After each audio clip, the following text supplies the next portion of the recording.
Hello students, कल हम पढ़ रहे थे एडवर्टीजमेंट राइटिंग। कल मैंने आपको पहले 6 प्रकार के एड्स के बारे में बताया था। पहले 6 प्रकार के एडवर्टीजमेंट लिखने का एक ही तरीका है, वो दोबारा लिख रहा हूं मैं आपके लिए वह नाम। पहले 6 प्रकार के एडवर्टीजमेंट कौन कौन से थे? एडवर्टीजमेंट, पहला रिक्वायर्ड। रिक्वायर्ड का मतलब आवश्यकता है। इसे वांटेड हेडिंग के अंतर्गत भी लिखते हैं, आवश्यकता है। दूसरा अवेलेबल, अर्थात उपलब्ध है, आपके पास उपलब्ध है और आप देना चाहते हो, अवेलेबल। तीसरा फॉर सेल, बिक्री के लिए उपलब्ध है। चौथा टू परचेज, खरीदना है। और पांचवा टू लेट, ना खरीदना है ना बेचना है बल्कि किराए पर देना है, टू लेट। और छठा लॉस्ट एंड फाउंड, खोया और पाया, लॉस्ट एंड फाउंड। ये 6 ऐड लिखने का तरीका बिल्कुल एक सा है। कल मैंने आपको एक तो टू लेट के लिए एक ऐड करवाया था, एक रिक्वायर्ड ए रेंटेड हाउस इसके लिए करवाया था। ये सभी एक ही प्रकार से लिखे जाते हैं। ऐड लिखते समय आपको ध्यान रखना है, एक तो सेंटेंस कंप्लीट नहीं करना है, बीच में कॉमास लगा लगा के उनके एडजेक्टिव्स लिखने हैं। जिसके लिए आप ऐड लिख रहे हो उसके एडजेक्टिव, विशेषण शब्द, उसकी विशेषता बताने वाले शब्द आपको काम में लेने हैं। कोमा से उनको अलग करना है, सेंटेंस को अंत में ले जाके पूरा करना है। अलग अलग सेंटेंस नहीं लिखे जाते हैं, क्योंकि कल भी मैंने बात बताई थी, आज दोबारा बता रहा हूं। ऐड की वर्ड लिमिट बिल्कुल सीमित होती है और उस वर्ड में, लिमिट में ही आपको ऐड देने पड़ते हैं।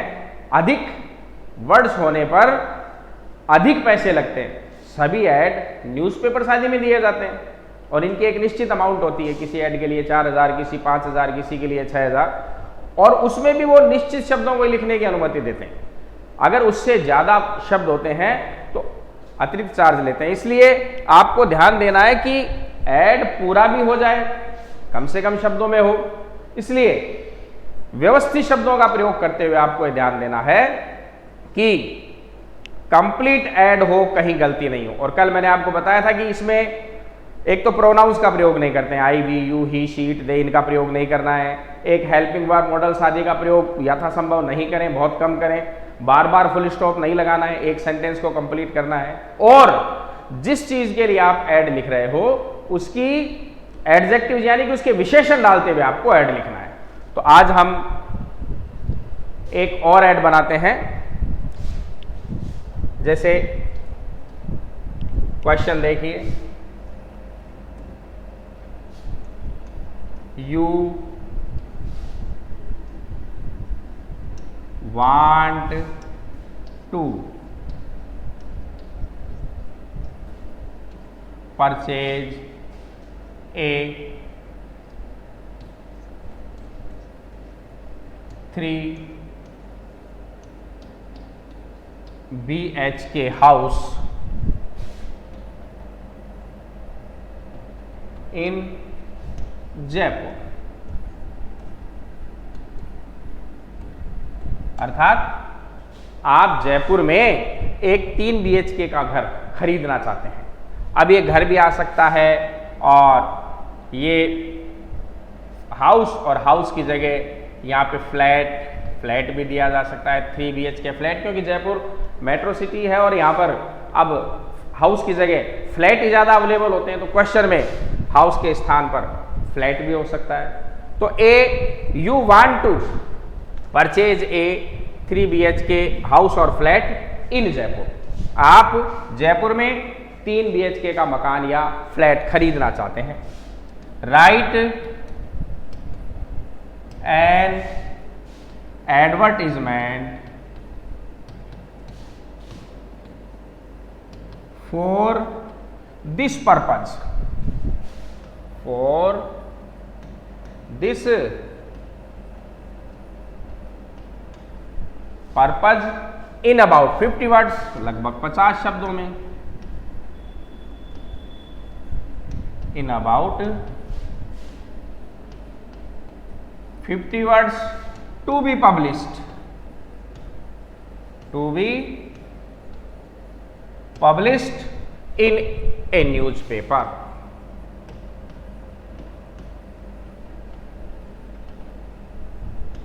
ये क्वेश्चन है।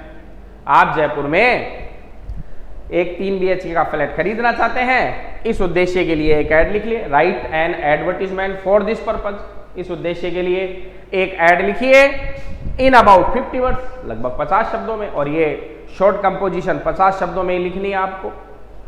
50 शब्दों में ऐड लिखिए, टू बी पब्लिश्ड, प्रकाशित करने के लिए, इन ए न्यूज़पेपर, किसी अखबार में, अखबार में प्रकाशित करने के लिए इसके लिए ऐड बनाइए। अब ऐड का प्रश्न पढ़ने के बाद में आपको पता करना है कि ये किस क्लास में, किस वर्ग में लिखा जाएगा। तो देखिए प्रश्न में क्या है, आपको फ्लैट या घर खरीदना है, तो देखिए ये परचेज शब्द वैसे ही बता रहा है आपको, परचेज, परचेज का मतलब होता है खरीदना है, परचेज का मतलब खरीदना। तो यानी कि एक फ्लैट या मकान खरीदने के लिए आपको ऐड बनाना। अब खरीदने के लिए आपको सभी एडिंग कल भी बताए थे, खरीदने के लिए क्या एडिंग होगा, टू परचेज। खरीदने के लिए क्या होगा, टू परचेज।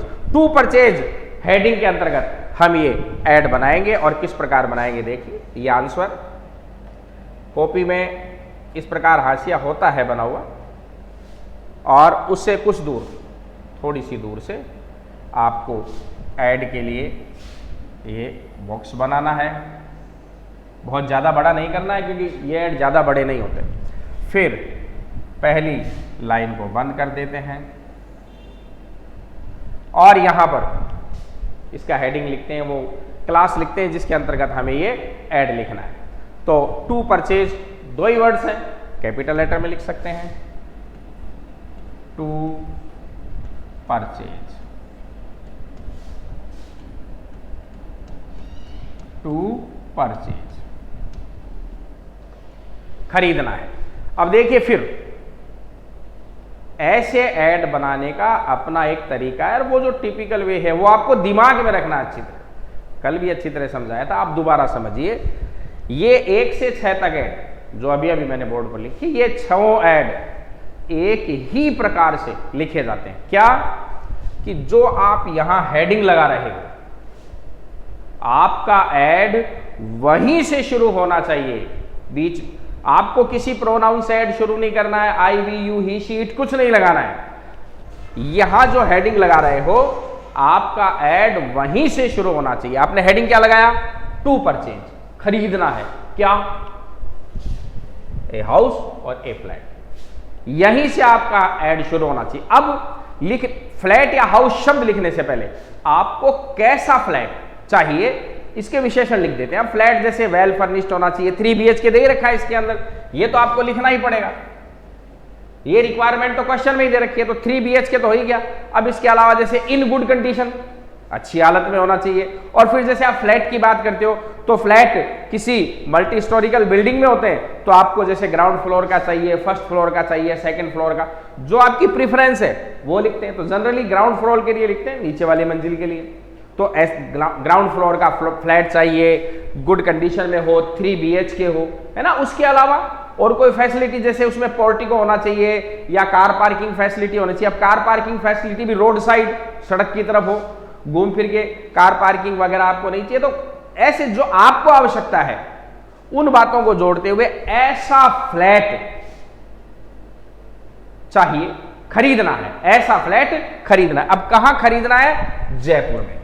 तो अब जयपुर शहर का नाम तो दिया हुआ इसमें, लेकिन जयपुर की किसी कॉलोनी में, किसी विशेष एरिया में आपको फ्लैट चाहिए, तो कोई भी कॉलोनी का नाम, जनरली काल्पनिक होते हैं, लेकिन अब जयपुर जैसे बड़े शहर की कुछ कॉलोनीज का नाम वैसे भी पता होता है हमें, तो वो लिख सकते हैं, वरना कोई भी काल्पनिक कॉलोनी का नाम लिख सकते हैं। उस कॉलोनी में, जयपुर में, इस प्रकार का एक मकान खरीदना है, ये वर्णन लिखते हैं और उसके बाद में लगभग कितनी कीमत तक का आप खरीदना चाहते हो वो एक्सपेक्टेड प्राइस भी इसमें लिख देते हैं, और अंत में अपना एड्रेस अर्थात जो खरीदने वाला है उस व्यक्ति का एड्रेस लिखते हैं।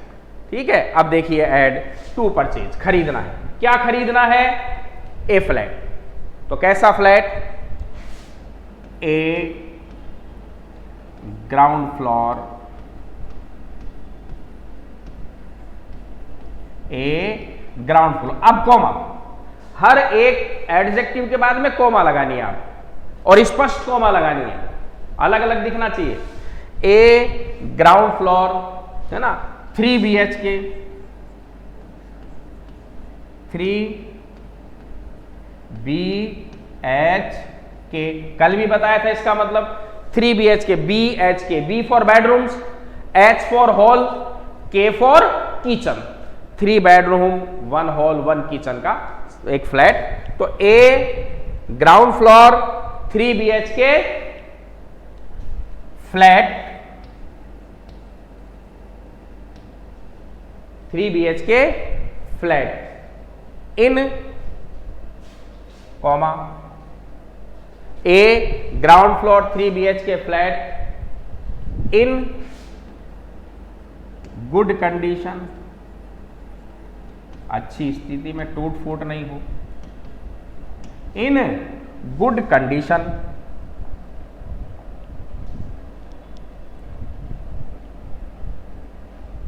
इन good condition,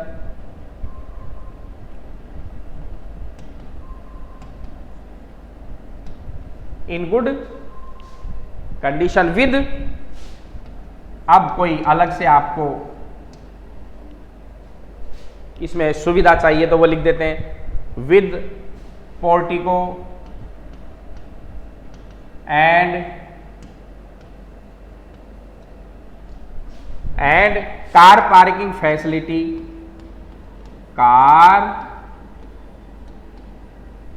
parking facility, car parking facility road side,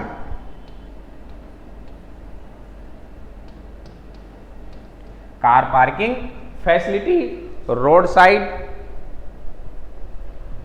ground floor पर चाहिए, 3 BHK का चाहिए, गुड कंडीशन में, पोर्टिको, कार पार्किंग फैसिलिटी, ये सब लिख दिया आपने। अब कहाँ चाहिए?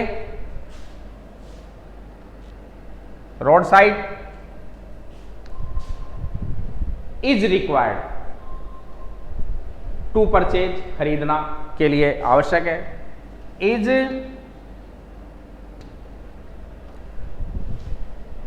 पहले कहाँ चाहिए इसका उत्तर लिखेंगे हम, रोड साइड इन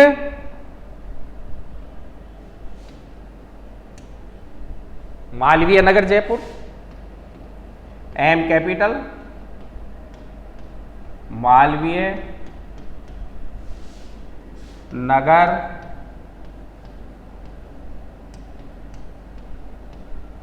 जयपुर, मालवीय नगर जयपुर में इस प्रकार का flat is required to purchase,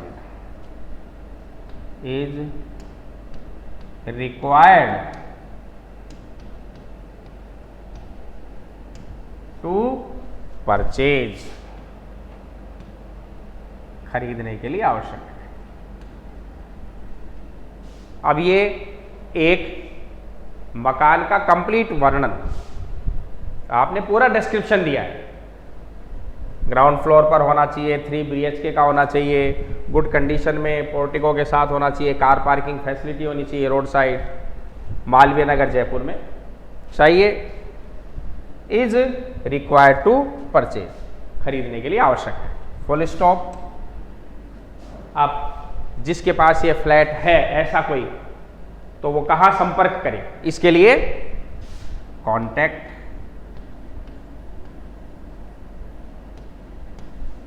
और कोई भी काल्पनिक नाम है वो आप लिख सकते हो, कॉन्टैक्ट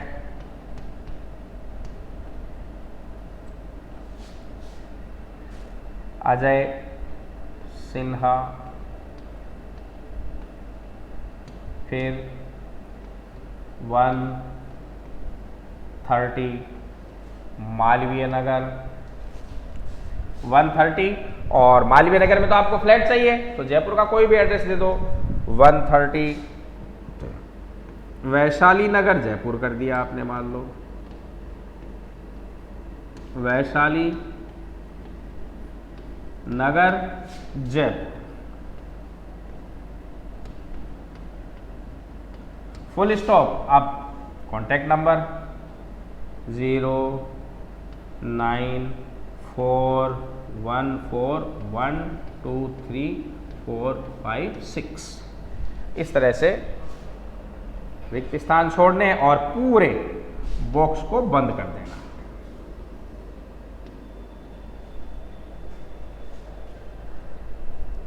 बस ये ध्यान रखना, आप जो हेडिंग लगा रहे हो आपका ऐड वहीं से शुरू होना चाहिए।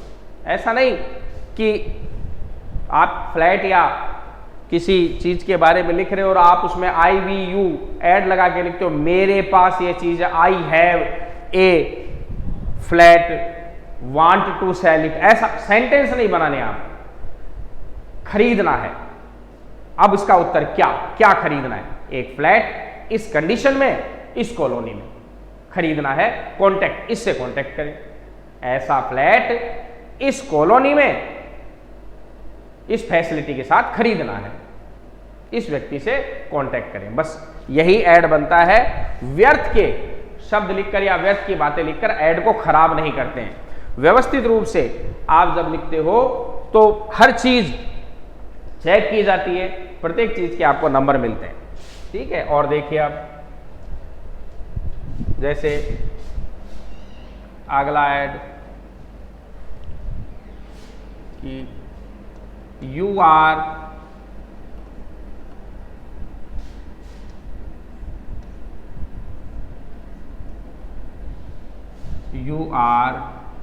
सुबोध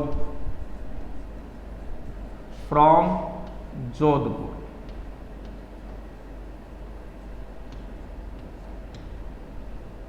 आप जोधपुर के रहने वाले हो और आपका नाम सुबोध है। You want to sell your second hand car. You want, आप चाहते हो, टू सेल बेचना, आप बेचना चाहते हो, योर माने अपनी, सेकेंड हैंड कार, अपनी सेकेंड हैंड कार बेचना चाहते हो। Draft and advertisement, draft and advertisement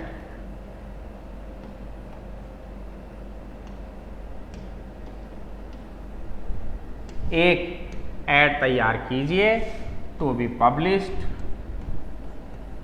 to be published in a newspaper, in a newspaper. Newspaper में प्रकाशित करने के लिए एक ऐड तैयार कीजिए। आप सुबोध हो, जोधपुर के रहने वाले हो, आप अपनी सेकंड हैंड कार बेचना चाहते हो, इसके लिए अखबार में प्रकाशित करने के लिए एक ऐड तैयार कीजिए। अब ऐड हम लिखते हैं, लिखने का तरीका वही है, जो भी हाशिया है उससे कुछ दूर। आपको ऐड लिखने के लिए बॉक्स बनाना है, और ये बहुत ज़्यादा बड़े नहीं बनाने, क्योंकि आप पहले थोड़ा छोटा बना लोगे तो बाद में तो लाइन खींच के बड़े कर सकते हो। शुरू में बड़ा बना लोगे फिर छोटा करना मुश्किल हो जाएगा, वो फिर खराब लगता है पन्ना। इसलिए आपको शुरू में बहुत ज़्यादा लंबाई में लाइन नहीं खींचनी, 5 लाइन 7 लाइन तक आप खींच लिया करो, फिर आवश्यकता पड़े तो उतनी लाइन और खींच लिया। फिर पहली लाइन को बंद कर देते हैं। ठीक है। अब देखिए कौन सी क्लास में जाएगा, इसका हेडिंग क्या होगा, कौन सी कैटेगरी में लिखा जाएगा। ये आप की तरफ से लिखा जा रहा है ऐड, तो भाई हमेशा ध्यान रखो जो लिखता है ऐड उसी की तरफ से लिखा जाता है। तो अब आप सुबोध जोधपुर के रहने वाले हो, अपने आप को सुबोध मान के, जोधपुर के निवासी सुबोध मान के आपको ऐड लिखना है। और आपको लिखना किस लिए है?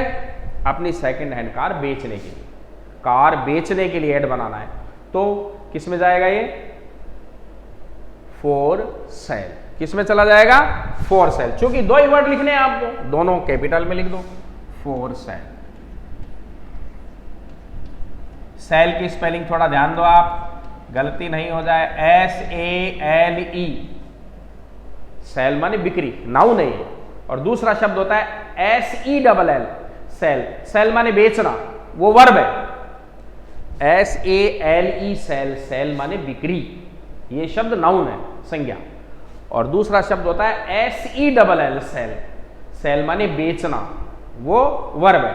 तो आपको SELL नहीं लिखना है, SALE। फॉर सेल का मतलब होता है बिक्री के लिए उपलब्ध है, बिक्री के लिए उपलब्ध है। ऐड में इसका ये मतलब होता है बिक्री के लिए उपलब्ध है। अब आपने हेडिंग क्या डाला? For sale. देखो, इस एक छोटी सी बात को अपने दिमाग में अच्छी प्रकार बैठा लो, ये पहले 6 प्रकार के ऐड आपके कभी गलत होंगे ही नहीं। कि जो आपने हेडिंग डाला है, आपका ऐड वहीं से शुरू होना चाहिए। आपने हेडिंग क्या डाला है? फॉर सेल, बिक्री के लिए उपलब्ध है, अर्थात बेचना है। क्या? Second hand car. समझ में आ रहे हो? प्रश्न आपको यही तो बताएगा कि आपको ऐड किसके लिए लिखना है। वर्णन तो आपको स्वयं करना है, प्रश्न से कोई मदद नहीं मिलती है ऐड लिखते समय। प्रश्न आपको यह बताता है कि आपको किस लिए ऐड लिखना है, बाकी वर्णन आपको स्वयं करना पड़ता है। बंदी बंधाई भाषा है, टिपिकल लैंग्वेज है। आपको सिर्फ उस प्रश्न के अंदर दिए गए उस कैटेगरी को फाइंड आउट करना है, और ज्यादा से ज्यादा कोई एड्रेस वगैरह दे रखा हो, व्यक्ति का नाम, शहर का नाम, तो बस ये बात प्रश्न में मिलती है। बाकी सारा वर्णन तो आप ही को करना है, और एक टिपिकल लैंग्वेज में वर्णन करना है। तो यहां देखिए, एक सेकंड हैंड कार बेचनी है, आपने हेडिंग लगाया फॉर सेल, बेचने के लिए उपलब्ध है या बेचना है। अब सीधा प्रश्न करो, क्या क्या बेचना है? Second hand car. ठीक है, अब इस कार की विशेषता, कौन सी कंपनी की कार है, कैसी कार है, कितने किलोमीटर चली हुई है, कौन से ईयर का मॉडल है, कैसी कंडीशन में है, डॉक्यूमेंट्स कंप्लीट है नहीं है, और कितने रुपये तक आपको बेचनी है। ये कुछ बातें देखो, जरूरी बातें लिखने इसमें, और कुछ व्यर्थ की बात नहीं, जो बहुत ज्यादा जरूरी नहीं हो वो हमें ऐड में नहीं लिखनी है। क्योंकि अन्य बातें तो जो कार खरीदने के लिए आएगा तो आपस की बातचीत में भी आप बता सकते हो, छोटी मोटी बातें, वो नहीं, जो जरूरी बातें। एक कार खरीदने वाले को एक कार के बारे में क्या जानकारी तुरंत चाहिए, जो आपके ऐड को देखकर इंप्रेस हो कि हाँ भाई ऐसी गाड़ी तो मुझे चाहिए। ऐसी बातें आपको अपने ऐड में लिखनी है, व्यर्थ का वर्णन नहीं करना है। बेकार की बातें, बिना यूजलेस बातें लिखने का मतलब है कि आपने खुद अपने नंबर कटवा दिए। टू द पॉइंट लिखो, व्यवस्थित काम लिखो, आपको बहुत बढ़िया नंबर मिलेंगे। तो देखिए, फॉर सेल के अंतर्गत अब सबसे पहले गाड़ी के बारे में क्या क्या विशेषता है वो बताते हुए, कौन सी कंपनी है, क्या कलर है, कैसी कंडीशन है। तो फॉर सेल, बेचना है। क्या बेचना है? Second hand car. तो देखिए वर्णन क्या हो गया। ए मारुति, सबसे पहले तो आपने कार की कंपनी लिख दी, ए मारुति, और फिर अल्टो, ये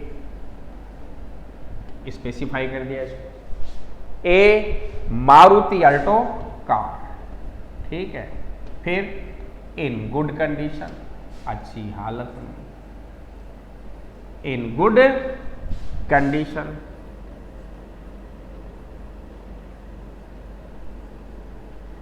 ये दूसरी बात, अच्छी Maruti Alto car in good condition, फिर coma, run only 20,000 kilometre,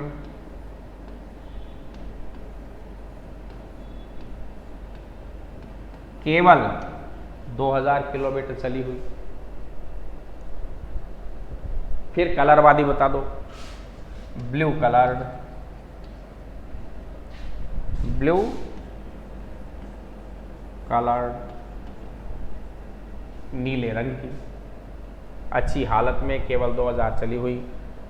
Maruti Alto car with complete documents,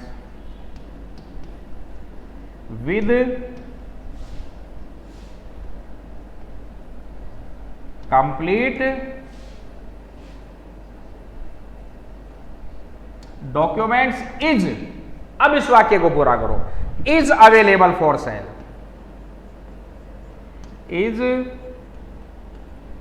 available for sale, बिक्री के लिए उपलब्ध है। ऐसी कार मारुति अल्टो कार अच्छी हालत में 20,000 किलोमीटर चली हुई, नीले रंग की, कंप्लीट डॉक्यूमेंट्स के साथ, ये बिक्री के लिए उपलब्ध है। अब आगे देखिए, इसको लिखने के लिए, जब हमने खरीदने के लिए लिखा था अवेलेबल फॉर लिखा था, और वहां पे लिखा था रिक्वायर्ड फॉर, और चूंकि अब हमें खरीदना है, उस समय खरीदना था तो हमने लिखा था रिक्वायर्ड फॉर, और अब चूंकि हमें बेचना है इसलिए अवेलेबल, उपलब्ध है, क्योंकि चीज आपके पास है और आप बेचना चाहते हो। और उस समय पिछले ऐड में आप खरीदना चाहते थे, आपके पास नहीं थी, आपको आवश्यकता थी, तो आपने ऐड में लिखा था रिक्वायर्ड, और अब आप बेच रहे हो तो आप ऐड में लिख रहे हो अवेलेबल। दोनों ऐड को कंपेयर कर लेना। तो complete document is available for sale, और अब इसकी कीमत लिखेंगे, कीमत इतने रुपये में, इतने रुपये में।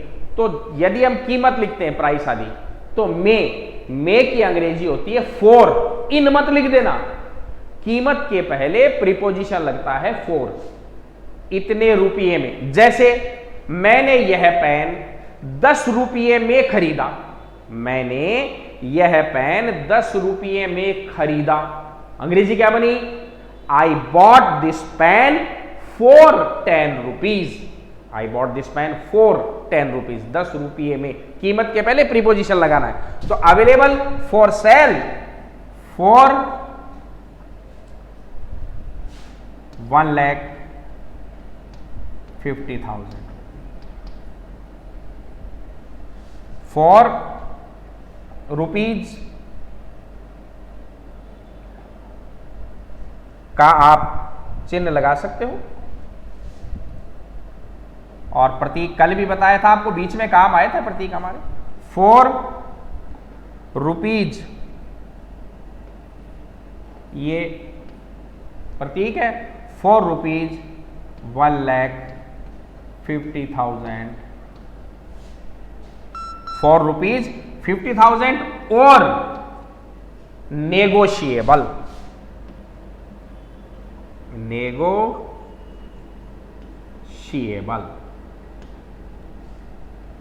अर्थात या तो 1,50,000 रुपए, अथवा नेगोशिएबल, अथवा कम ज्यादा बातचीत से तय, नेगोशिएबल। अब ये देखिए स्पेलिंग, इस शब्द की स्पेलिंग और इसके प्रोनाउंसिएशन में थोड़ा सा फर्क है, थोड़ा ध्यान दो। NEGOTIABLE, TIABLE, TRI इसमें, लेकिन इसका प्रोनाउंसिएशन क्या है? नेगोशिएबल, नेगोशिएबल अर्थात आपस की बातचीत से तय, आपस की बातचीत से तय। तो या तो 1,50,000 रुपए और नेगोशिएबल, अथवा ऊपर नीचे बातचीत से तय, ऐसी गाड़ी बिक्री के लिए उपलब्ध है। अब ऐड आपका समाप्त हो गया, फुल स्टॉप। अब जिस के पास ये गाड़ी, मतलब आपके पास है, सुबोध हो, आप जोधपुर के रहने वाले हो, अपना एड्रेस लिख दो, कॉन्टैक्ट, कॉन्टैक्ट के बाद में ये विसर्ग का चिन्ह, सुबोध। अब आपको तो केवल एक ही नाम दे रखा है सुबोध, तो आपको केवल सुबोध ही लिखना है, इसके आगे पीछे कुछ नहीं लगाना है। सुबोध कुमार, सुबोध शर्मा, सुबोध सिन्हा, कुछ नहीं लगाना है, क्योंकि आपको सिर्फ सुबोध ही नाम दिया हुआ है, तो आपको यही लगाना है, सुबोध, फिर कॉमा लगाकर जोधपुर का कोई एड्रेस लिख सकते हो, 131 प्रताप नगर।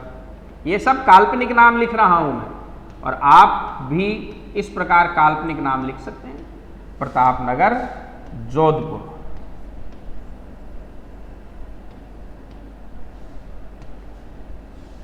और कॉन्टैक्ट नंबर दे दीजिए 09414123456 और बंद कर।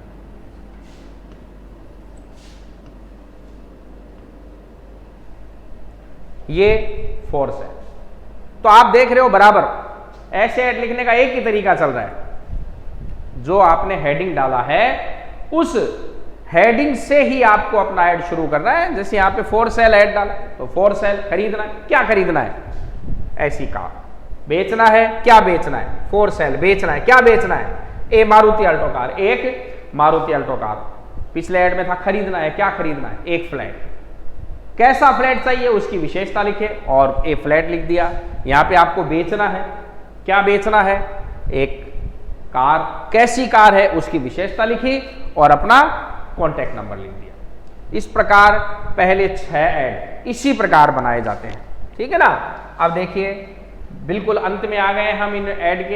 एक एग्जांपल और करवा देता हूं मैं आपको कि लॉस्ट एंड फाउंड, अंतिम प्रश्नों में आ चुके हैं हम क्वेश्चन। अब जैसे you have lost your bag, you have lost your bag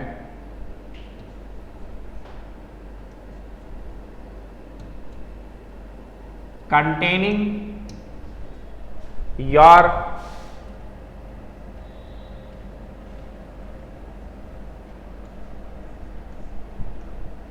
important documents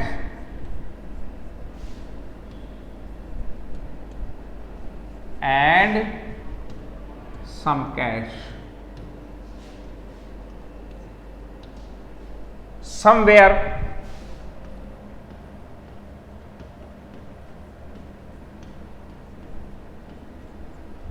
in the marketplace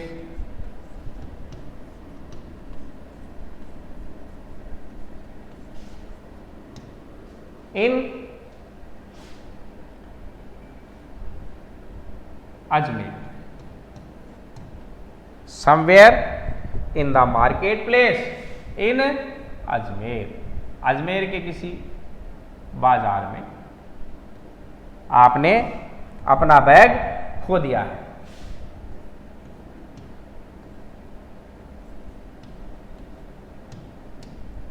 draft an advertisement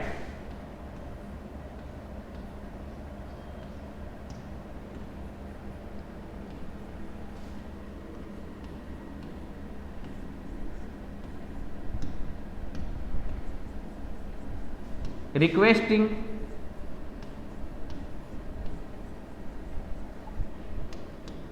the finder to return it to you, to return it to you। Draft an advertisement किसके लिए बनाना है कि you have lost your bag, you have lost खो दिया, have का प्रयोग हो रहा है, प्रेजेंट परफेक्ट का सेंटेंस, आपने खो दिया है। लॉस्ट सेकंड थर्ड फॉर्म है किसकी, लूज की, LOSE lose first form, LOST second और third form.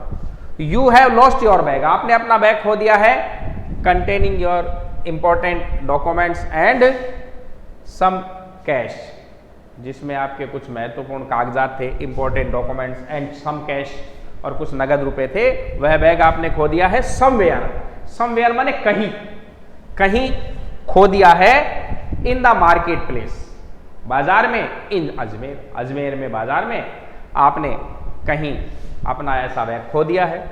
Draft an advertisement, एक विज्ञापन लिखिए, रिक्वेस्टिंग द फाइंडर, प्राप्त करने वाले से प्रार्थना करते हुए, to return it to you, यह बैग आपको वापस लौटाने की, यह बैग आपको वापस लौटाने की प्रार्थना करते हुए, जिसको प्राप्त हुआ है, जिसको मिला है, उसे उससे प्रार्थना करते हुए एक ऐड लिखी। अब ये बैग खो गया है तो हेडिंग लॉस्ट एंड फाउंड वाला आपको बता रखा है, 6 में से नंबर 6 पर यही है और अंतिम इस सीरीज का अंतिम ऐड है और तरीका वही है जो अभी तक हम बनाते हुए आए हैं। ये पहले 6 प्रकार के ऐड इसी तरह लिखे जाते हैं, आपको ध्यान देना है। कोई चीज रटनी नहीं है, हर चीज बनानी है। आप इंग्लिश में कुछ रटा भी नहीं जाता, हर चीज बनानी आनी चाहिए। ऐसे एग्जाम्पल्स ध्यान में सेट रखो आप, और उसके बाद में कैसा भी क्वेश्चन आ जाए अपनी लैंग्वेज में बनाओ और अपनी लैंग्वेज में लिखो। अब चूंकि आपका बैग खो गया है तो आपको हेडिंग लगानी है लॉस्ट, LOST। खो जाए तो लॉस्ट, और अगर आपको किसी का बैग प्राप्त हुआ है तो हेडिंग लगानी चाहिए फाउंड। अब लॉस्ट खो गया है, अब देखो तरीका वही, लिखने का तरीका एक ही है इनका। खो गया है क्या? एक बैग। आपका ऐड यहीं से शुरू होना चाहिए, ए बैग, माई बैग वगैरह कुछ मत लिख देना, I have lost my bag. देखिए मैंने 1-2 पासबुक्स में देखे थे, कुछ बच्चे आते मेरे पास, सर इसमें आई। आपको प्रयोग नहीं करना है, आपको ऐड में किसी प्रोनाउन का प्रयोग नहीं करना है। आपको जो व्यवस्थित तरीका है ऐड का, उसी तरीके से लिखना है। जो हेडिंग आपने डाला है, खो गया है, अब आपका यहीं से ऐड शुरू होना चाहिए। खो गया, क्या खो गया है? बैग। अब कैसा बैग था वो आपको बताना पड़ेगा। एक तो बैग बताइए कैसा था, किस कलर का था, किस कंपनी का था, क्योंकि जिसको प्राप्त हुआ है वो ये ऐड पढ़कर पूरी तरह सुनिश्चित, मतलब उसके दिमाग में ये बात अच्छी तरह आ जानी चाहिए कि ये जिसने ऐड दिया है ये बैग उसी का है। तो कैसा कलर है, किस कंपनी का, ये लिखना है। फिर उसमें क्या क्या डॉक्यूमेंट्स है वो बताने, ताकि जिसको प्राप्त हुआ है वो देखे तो उसको पता चले हाँ ये डॉक्यूमेंट्स है, इतने रुपए हैं। तो वो कन्विंस हो जाना चाहिए, जिसको ये बैग मिला है वो अच्छी प्रकार से कन्विंस हो जाना चाहिए इस बात से कि हाँ सचमुच ये बैग इसी का है, तो वो फिर आपको लौटाएगा। इसलिए पूरी सूचना व्यवस्थित और अच्छी प्रकार से देनी चाहिए बैग के बारे में। अब देखिए लॉस्ट, खो गया है, क्या खो गया है? बैग। अब बैग कैसा था तो देखिए, ए ब्लैक कलर्ड,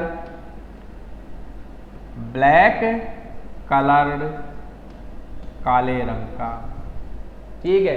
एक और विशेषता डाल दो, ब्लैक कलर्ड, VIP कंपनी का मान लीजिए, black coloured VIP leather bag, leather माने चमड़े का, लेदर बैग। अब देखिए ये तो होगी बैग की विशेषता, ब्लैक कलर का है, VIP कंपनी का है, लेदर का बैग है, लेदर बैग है ना। कंटेनिंग, अब इसमें दे रखा है कंटेनिंग, जिसमें है कंटेनिंग। अब क्या? ओरिजिनल मार्कशीट ऑफ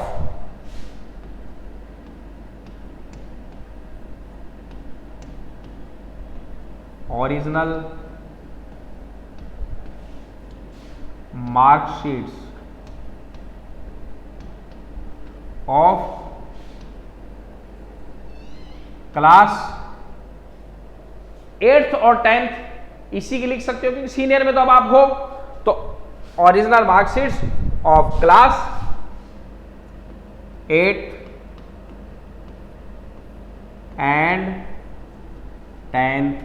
अब एक बात और ध्यान रखना है आपको, जो अक्सर विद्यार्थी गलती करते हैं कि जब हम रोमन में लिखते हैं, जैसे इस तरह से लिखते हैं ना, ये 1, ये 2, ये 3 एक्सेट्रा 4, 10 और 12, इस तरह से रोमन में लिखते हैं। तो इन रोमन अंकों पर कभी भी ST, ND, TH नहीं लगाते। ये जो अंक हैं ये कॉर्डिनल भी हैं और ऑर्डिनल भी हैं। अक्सर विद्यार्थी गलती करते हैं इसमें, ये रोमन में लिखेंगे और इसके ऊपर ऐसा लिखकर और यू लगाएंगे ST, फर्स्ट। गलत, ये काम नहीं करना है। ये जो आप लिख रहे हो ये इसका मतलब एक भी है, रोमन में जब हम लिखते हैं इसका मतलब एक भी है और इसका मतलब पहला भी है। जैसे आपने लिखा 10 तो इसका मतलब 10 भी है और 10वीं भी है, टीएच लगाने की जरूरत नहीं होती। यहां पे आपने लिखा 12 तो इसका मतलब 12 भी है, 12th भी है, 12 भी है और 12वीं भी है। यह ध्यान रखना है आपको, इनके आगे रोमन संख्या में कभी भी ST ND TH नहीं लगाते हैं। अक्सर 10th के विद्यार्थी अपनी क्लास यू लिखते हैं और सीनियर के विद्यार्थी TH लगाकर, जैसे ये TH सीनियर, ये TH, ये लिखा हुआ रहता है जो कि गलत है। ध्यान रखना, अगर ये गलतियां आप कर रहे हो तो इन्हें सुधार लो। ये छोटी छोटी गलतियां हैं लेकिन नंबर बहुत ज्यादा घटवा देती हैं। इसलिए रोमन संख्या के साथ ST ND TH का प्रयोग कभी नहीं करना है। हाँ, आपको कब करना है, जब आप अंक लिख रहे हो। जैसे इस प्रकार से अंक लिखते हो 1 2 3 4, इस प्रकार 10 12, इस तरह से आप लिखते हो तब। अब इसका मतलब तो एक ही होता है। अब इसको आपको बनाना है पहला, पहली, पहले, इस तरह से बनाना है तो इसके साथ लगाइए ST। अब पहला बन गया। फिर 2, इसका मतलब तो 2 ही होता है। अब आपको बनाना है दूसरा तो यहां पे ND लगाइए, सेकंड हो गया। अब 3, इसका मतलब तो 3 ही होता है। अब इसको आपको बनाना है तीसरा तो यहां पर लगाइए RD, थर्ड। और फिर 4 से लेकर और 20 तक फिर TH लगाते चले जाइए, 4th और ऐसे 10th 12th, है ना, 20। फिर वापस आ जाते हो 21st 22nd 23rd और 24 से लेकर फिर 30, फिर वापस आ जाते हो 31st 32nd 33rd और 34 से लेकर 40, फिर इसी प्रकार 41st से लेकर पहले 1 2 3 में ST ND और RD लगाते हैं, बाकी सब में TH। तो ये अंकों में तो लगाते हैं, डिजिट में तो लगाते हैं, लेकिन आपको रोमन संख्याओं में ST ND TH का प्रयोग नहीं करना है, तो यह ध्यान दो। तो original marksheet of class 8th and 10th, फिर ration card, ration card and bank passbook. Bank passbook, ये कुछ आपने डॉक्यूमेंट्स लिखे containing original marksheet of class 8 and 10th, ration card and bank passbook with rupees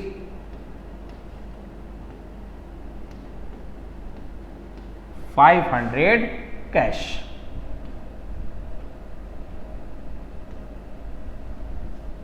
₹5,000 cash. Has lost, अब इसको पूरा कीजिए, has lost somewhere,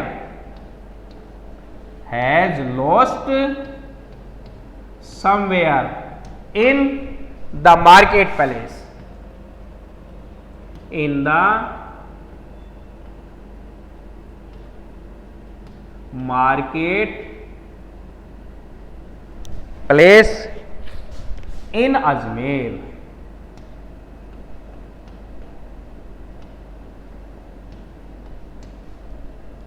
Ajmer के बाजार में कहीं खो गया। द फाइंडर इज रिक्वेस्टेड, प्राप्त करने वाले से प्रार्थना है। The finder is requested to return it, वापस लौटाने की, टू रिटर्न इट और टू माने को। अब किसको, आगे बढ़ते चले जाओ, इसमें नाम वगैरह तो दे नहीं रखा, कोई भी काल्पनिक नाम लिखा आपने, टू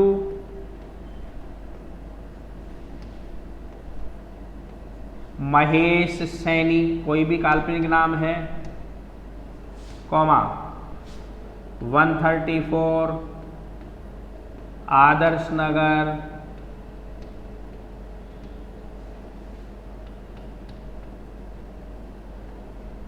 और अजमेर, क्योंकि आप अजमेर के ही रहने वाले हो, इस पते पर लौटाने का कष्ट करें। अब ऐसे ऐड में ये लाइन जरूर लिखी जाती है, उचित इनाम दिया जाएगा, है ना, तो ड्यू रिवार्ड इज गिवन। तो एड्रेस लिख दिया आपने और फोन नंबर लिख दो, ये पूरी लाइन हो गई। यहां पे लिख सकते हो contact number 0982911।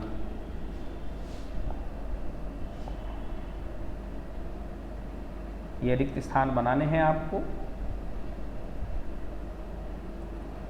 1 2 3 4 5 6 full stop.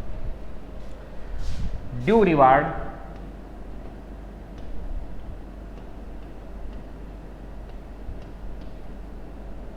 Will be given,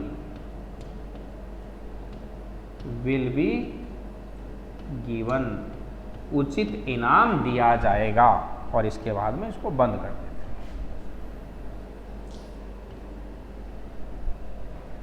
अब ये सभी ऐड देखा आपने एक ही लैंग्वेज पर लिखे जा रहे हैं, कल भी बताए थे, आज ये 3-4 ऐड है।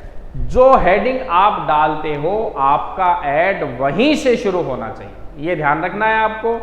और प्रश्न में सिर्फ इतनी बात मिलेगी कि ऐड किसके लिए लिखना है और ज़्यादा से ज़्यादा कौन से शहर के रहने वाले हो या आपका क्या नाम है। इससे ज़्यादा प्रश्न में मदद आपको नहीं मिलती। परफॉर्म आपको पूरा बनाना पड़ता है, एडजेक्टिव के हिसाब से ऐड आगे बढ़ाने, कोमा लगा लगा कर आपको ऐड आगे बढ़ाना। ठीक है, ओके, थैंक यू।